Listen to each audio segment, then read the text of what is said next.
हरखाब बिखा खामग्लि होदों आरो मा हरखाब बागदाव होदों आरो मा दा बे गासैबो नुथायखौ नायोब्ला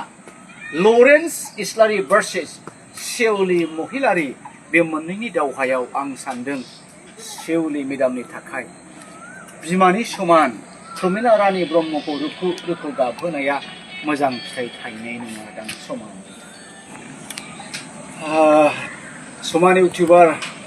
बिथांनि नायगिरि बिथांमोननि सिंगिरिफोरावनो खुलुमदों आरो बे सुबिदाखौ मोननानै समान आरो हामबाय नोंथाङा मोनसे बाथ्राखौ बुंदों गोसोआव बोरैबा खें बेरखांफैदों आरो जे थांनाय हराव मानगोनां सेउलि मेडामखौ बिपिएफ दोलोआ बिजाथि फोसावबाय बे मैया हर गेजेरनि 11-12 समाव जेब्लानाखि सेउलि मेडामखौ क'क्राझार बियाबाव 3 नं क'क्राझार बियाबाव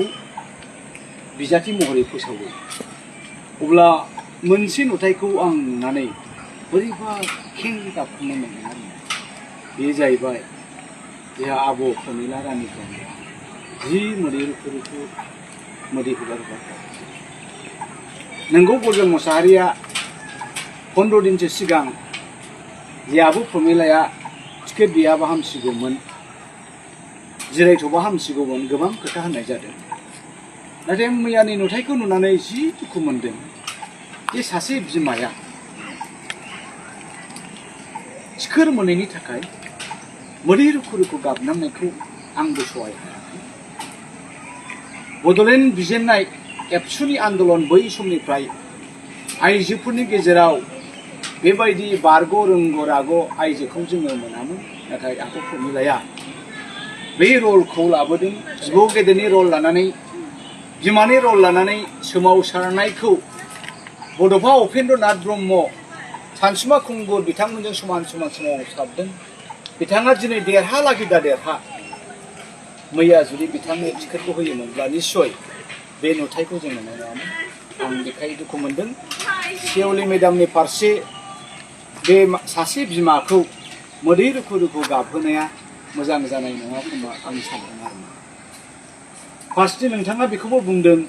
जे दिनै लरेन्स इस्लारि बिथाङा इउपिपिएल दोलोनिफ्राय नमिनेसन गथायबाय दा बे मोननैखौ कानेक्सन खालामनानै आंनि खर' मेलेमाव बेरखांनाय बाथ्राफ्रा बेनो जे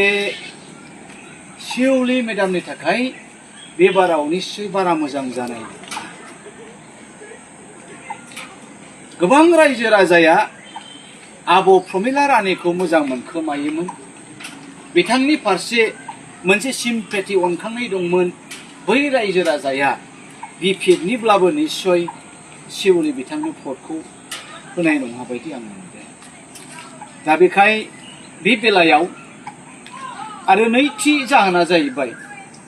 नोङो दिनैनि थारिखआव हाग्रामा बिथाङा गले गले सांबादिकफोरनो फंसे बाथ्राखौ बुंबाय थादोंमोन आरो सांबादिकफ्रानो बे बाथ्राखौ सोंबाय थादोंमोन समानभाय मा कुइसन जे हाग्रामा सार नोंथांनि बिसि सेउलि महिलारि बिथाङा टिकेट बिदों मा नोंथाङा टिकेट होगोन नामा बे समाव बिराद दाखि होनदोंमोन हाग्रा सारमा थैस जाम्बा टिकेटा दिले हे कथा खुजिबाथ' फाइब्रा टिकेटखौ आमी ना দিব ना गले गले बिथाङा सांबादिकफोरखौ थगायदोंमोन गले गले बिथाङा गावनि बिसि अनजालि बिसि सेउलि मेडामनो टिकेट होनाय जानाय नङा होननानै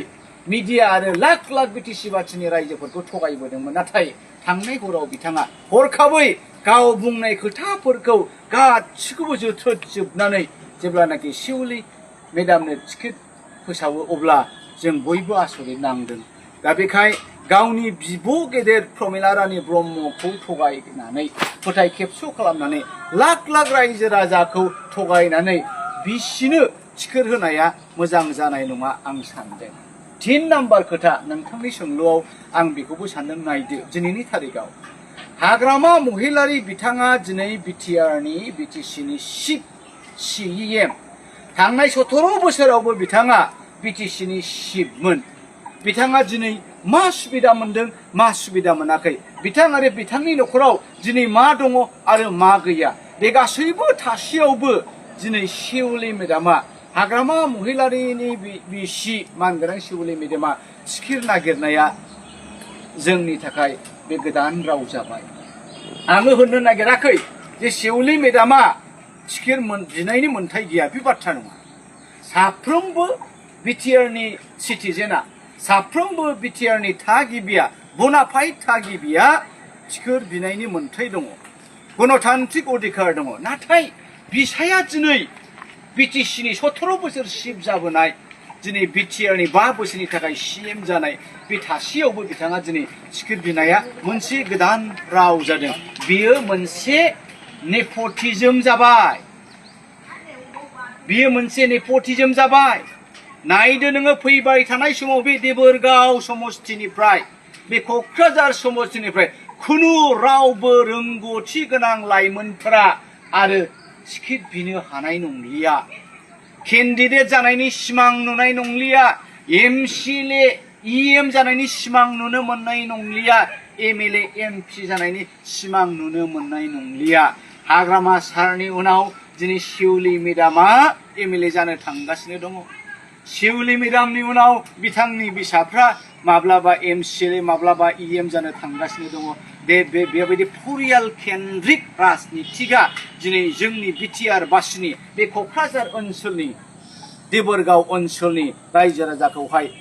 हरखाब बिखा खामग्लिहोदों आरोमा, हरखाब बागदाव होदों आरोमा। दा बे गासैबो नुथायखौ नायोब्ला लरेन्स इस्लारि भार्सेस